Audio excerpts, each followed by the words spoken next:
They thought I was nobody.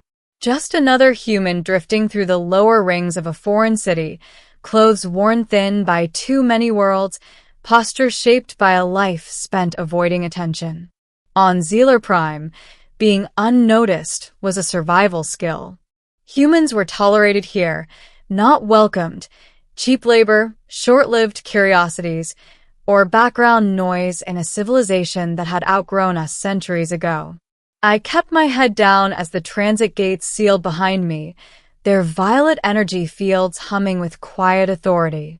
The air smelled faintly metallic, laced with ozone and the sharp tang of alien flora cultivated to thrive under artificial suns. Above me, the city climbed into the clouds, layer upon layer of gravity-defying architecture, each tier reserved for a higher caste. I didn't belong on any of them. The lower ring was where species like mine ended up. Traders without licenses, refugees, outcasts, people who learned early that survival meant blending in. I almost made it to the market corridor before the guards stopped me. Identification, one of them said. The voice wasn't translated. It didn't need to be. Authority sounded the same in every language. I raised my hand slowly, careful not to trigger the automated threat sensors lining the street. The guards were Zaelorum, tall, plated beings with elongated helmets fused directly to their skulls. Their armor shimmered with active shielding, and each carried a pulse spear capable of disintegrating bone in a heartbeat. I don't have one, I said evenly. That was mistake number one. The nearest guard stepped closer, scanning me with a beam of pale light that crawled over my skin like insects. Unregistered human presence. Violation of civic code. I'm just passing through, I said. Docking clearance was approved. The guard didn't respond. Instead, he angled his spear downward, non-lethal stance, but only just. Detainment pending. People nearby pretended not to notice. No one wanted to be associated with a detained human. I couldn't blame them. They reached for my arms. That was when the second guard froze. He hadn't touched me yet. His head tilted slightly, helmet lenses narrowing. His gaze wasn't on my face or my hands. It was on my neck. I felt it then, the faint prickle of warmth beneath my collar, the same sensation I'd felt my entire life whenever danger drew too close. My instinct was to step back, to pull my jacket higher. But it was too late. The guard inhaled sharply. "Stand down," he said. The first guard hesitated. "Explain." The second guard didn't answer immediately. He took one step closer, then another, slowly, as if approaching something sacred or dangerous. "Human," he said, his voice suddenly different. Lower. Uncertain.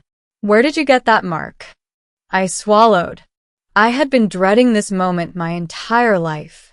I was born on a ship that no longer exists. The Wayfarer's Mercy was an old transport vessel, patched together with tech from half a dozen civilizations. It ferried refugees between systems too dangerous or too poor to warrant official aid. My mother used to say it was held together by hope and stubbornness. I never knew my father.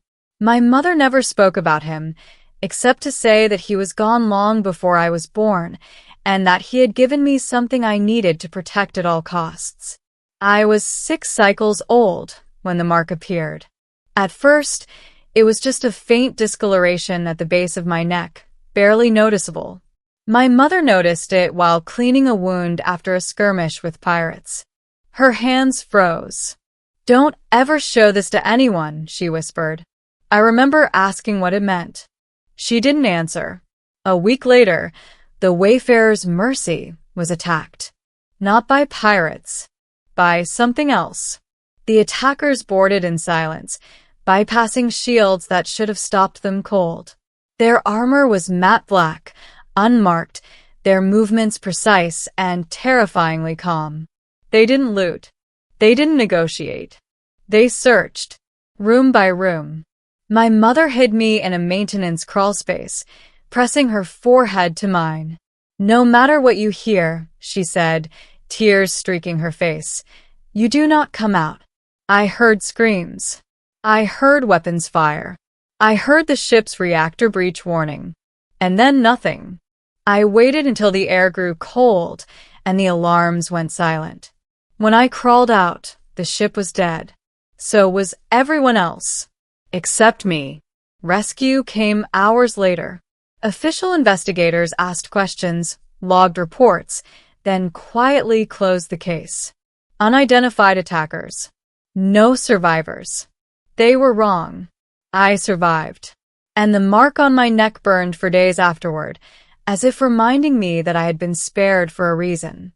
The Zalorum guard stared at me, unmoving. "Answer me," he said again. "Where did you get that mark?" "I was born with it," I replied. That was a lie, but not entirely. The first guard shifted uneasily. "What mark?" The second guard didn't look away from me. "The sigil." The word sent a ripple through the guard's neural comms. I felt it, not as sound, but as tension in the air. "This human is unregistered," the first guard insisted. "Lowering presence only." The second guard raised a hand. "Clear the area." The street emptied faster than I thought possible. Doors sealed. Shutters closed. Within seconds, it was just us, and the hum of the city far above. "You will come with us," the second guard said, not unkindly. "Voluntarily." "Am I under arrest?" I asked. He hesitated. "No," he said. "You are recognized." They escorted me upward. Not to a detention block. To the inner Spire. No human had set foot there in generations. Zealer Prime's inner Spire was not a place of government. It was a place of memory. Ancient murals lined the walls, etched depictions of wars long past, of alliances forged and broken. I recognized none of the species depicted. At the center of the spire stood a chamber older than the city itself. And waiting inside was something I had never expected to see. A human. She was old, far older than any baseline human should have been, her skin lined, her hair white as starlight. But her posture was straight, her eyes sharp and alert. She wore a simple robe bearing a familiar symbol. The same symbol burned into the skin at the base of my neck. "You're late," she said calmly. The guards bowed. "Elder," the second guard said. "We found him in the lower ring." The woman studied me carefully. "Show me," she said. I hesitated, then slowly pulled my collar aside. The mark glowed faintly. The woman exhaled, something like relief crossing her face. "So," she murmured, "the line continues." I stared at her. "You know what this is." "Yes," she said. "And so do you, even if you don't realize it yet." She gestured for the guards to leave. Once we were alone, she turned to me fully. "My name is Mara Kess," she said. "And you are not nobody." Mara told me the truth my mother never could. Long before the current galactic order, there had been something called the Custodial Compact, an agreement between advanced species to safeguard reality itself. Not territory. Not resources. Stability. Certain beings, rare, unpredictable, were born capable of interacting with the underlying structure of space-time. They weren't powerful in the way empires understood power. They were anchors, points of balance. They were called marked. The sigil on my neck was not decoration or genetic fluke. It was a key. "Your father was one of them," Mara said quietly. "As am I." "And my mother?" I asked. "She was a guardian," Mara replied. "Someone tasked with keeping you hidden." The attackers who destroyed the Wayfarer's mercy hadn't been pirates or soldiers. They were enforcers. The compact had fractured. Some factions believed the mark should be controlled or eliminated to prevent destabilization. Others believed they should be protected at all costs. You were supposed to come here years ago, Mara said. But the galaxy is untidy. I laughed bitterly. That's one word for it. Mara's expression softened. The mark activates in moments of existential threat. That's why the guard noticed it. Zealorum are genetically conditioned to detect its resonance. So what now? I asked. She met my gaze.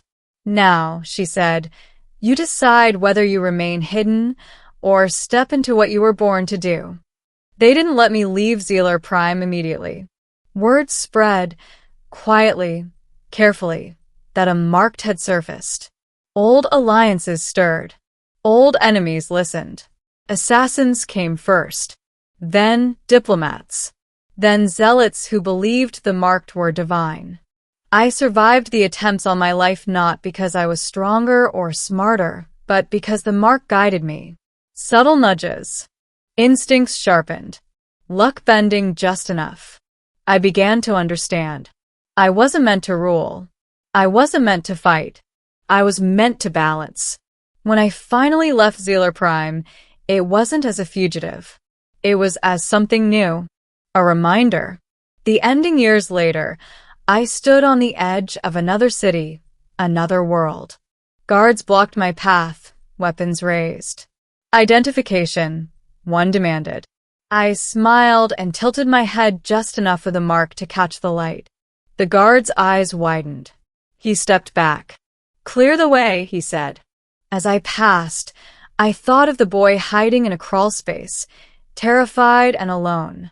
Of a galaxy that had tried to erase him before he ever understood why he mattered.